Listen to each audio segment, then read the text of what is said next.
With Dragon Ball Xenoverse 2 being in stores now, what I want to do here is rather than have a traditional Let's Play or playthrough of the game, I thought I'd do something different, something more up my alley. So what I'm going to do is I'm going to present the Geekdom 101 Xenoverse Story Breakdown, which basically is going to be my coverage of the story of Dragon Ball Xenoverse 2. I'm going to be comparing and contrasting the story of Xenoverse 2 with the classic Dragon Ball Z story, along with the movies, of course, and really at the end of the day have a fun discussion about the story of Dragon Ball Xenoverse 2 and what it adds to the lore of the Dragon Ball franchise.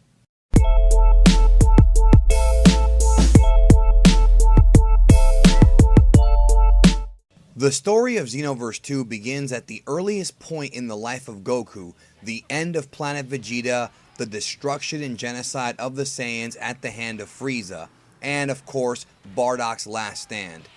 As I outlined in my video about Timebreaker Bardock, the story that's being incorporated into Dragon Ball Xenoverse originally was rooted back in Dragon Ball Online, where Bardock was saved by Mira just before he died and was brainwashed into becoming Timebreaker Bardock, who would be a recurring villain in not only Dragon Ball Online, not only Dragon Ball Heroes, but now he is part of Dragon Ball Xenoverse 2. But it's interesting because during this entire scene, we have an extra line from Frieza where he states that Bardock is the legendary Super Saiyan. Now, how he's aware of that, we're not really sure, but obviously Frieza is borrowing that story from Nahoishi's episode of Bardock, which is the story of Bardock going back to the past and becoming a Super Saiyan and fighting Frieza's ancestor Chilled. But what's really cool about the Xenoverse 2 version of these events is that Bardock actually sees even further into the future, seeing Goku's rematch with Golden Frieza during the events of Resurrection F. And of course, the reason behind all of this is because of how popular Bardock is. Namco Bandai recognizes that Bardock is one of the most popular characters in Dragon Ball, as well as also recognizing that even though the original tragedy of Bardock, that story was not originally written by Akira Toriyama, the fan base doesn't care because of how awesome it is, which again proves that just because something is not created by Toriyama does not make it inherently bad. So like the original Bardock special, Bardock is of course killed in the blast, and Frieza of course mulls over about how much he's enjoying the fireworks, thus putting an end to the entire Saiyan race with the exception of the one baby who would come to Earth, and of course Vegeta, Nappa, Raditz, and a few other survivors. Of course that baby would end up being Bardock's son Goku, the primary protagonist of the Dragon Ball story.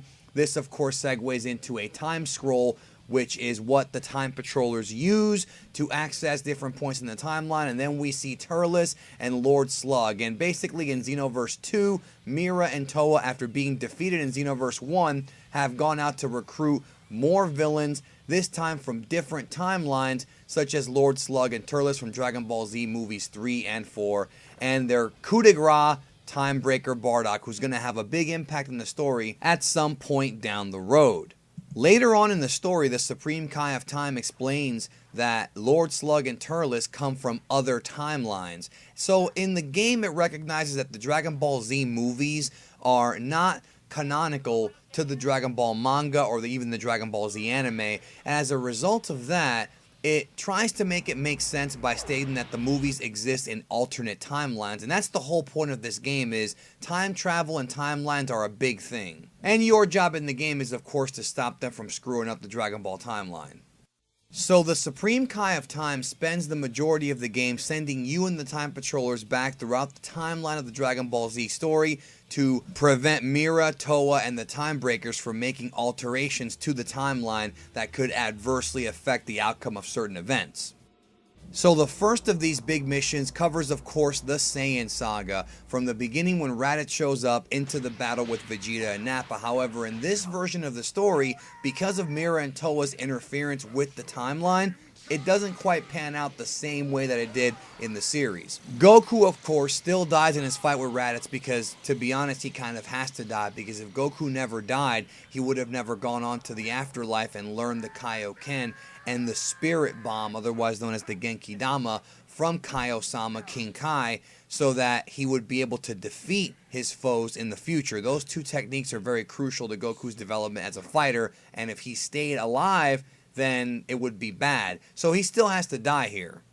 Just like in the original story, 1 year later, Vegeta and Nappa arrive on Earth just as promised, and this time, however, Mira and Toa have inflicted Nappa and Vegeta with their Dark Makai energy, and thus you have to get involved to help the Z Fighters fight off the hyper-powered Nappa and Vegeta.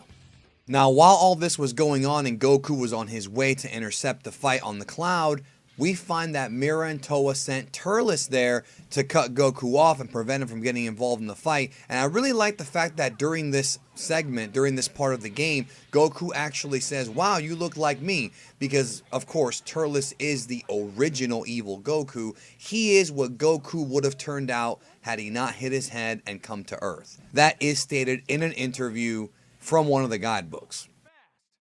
So after the hero from the first Xenoverse game shows up and Turles escapes, Goku then goes to the battlefield with your main character and confronts Nappa and Vegeta just like how he did in the anime. And yet again, the Time Breakers get involved and inflict Vegeta with the Dark Makai energy. But that's not the worst of the situation. So because Vegeta became infected by the Dark Makai energy, he became a lot more aggressive, and as a result of that, Vegeta never killed Nappa like he did in the original anime and manga. No, instead in this version you fight Vegeta, and once that's over with, both Vegeta and Nappa transform into great apes, and this becomes one of the most annoying levels of the game, to be honest with you. But nonetheless, it's a cool idea seeing Nappa as an Uzaru and Vegeta as an Uzaru. And even though we kind of saw that before, it's cool revisiting that story here. I really do like the fact that these games provide a lot of what-if scenarios and cool twists on existing story arcs and existing story moments. But to be honest, this level was really, really annoying for me. All right. Damn it! My tail! So once you beat Vegeta and Nappa, you go back to Kanton City, which is now the new game hub replacing the original Toki Toki City, and you are greeted by the Elder Kai and the Supreme Kai of Time, and then you're introduced for the very first time in this game. Well, he was in the opening intro for a few seconds, but you actually get to meet him here. You meet Xenotrunks from the Time Patrol, as well as the hero from the first game. But if you did not have a PS4 or Xbox One copy of Xenoverse 1, you can't import the character from the first game, so you have to make up a new one, which is what I did, because my copy of Xenoverse 1 is on Xbox 360, not PS4, so I couldn't really import them.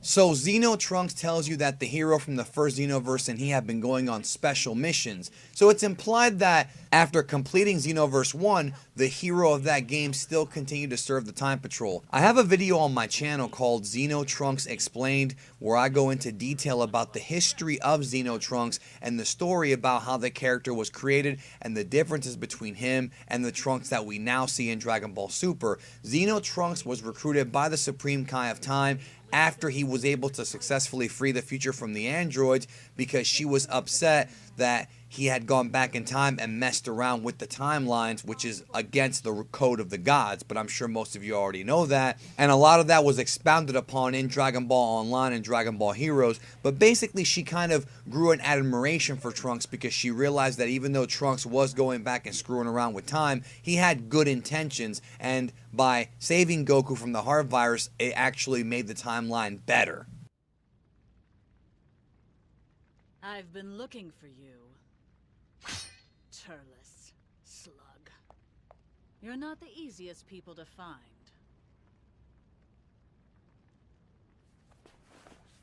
Toa. I believe I told you never to act on your own. What I do is none of your damn business. We then have this really awesome and well animated cutscene where we find out that Mira and Toa did indeed not instruct Lord Slug and Turles to get involved in the Saiyan saga again, and they hint at the fact that Slug and Turles may have their own sinister motives outside of what the Time Breakers want, but of course that is a story that develops as you go through the story of the game. Surprisingly enough, Toa presents Turles with fruit from the Tree of Might, otherwise known as the Tree of Godly Might in the original Japanese version of the Dragon Ball Z movie. And of course, if you eat the Tree of Might fruit, you end up getting an incredible boost of power.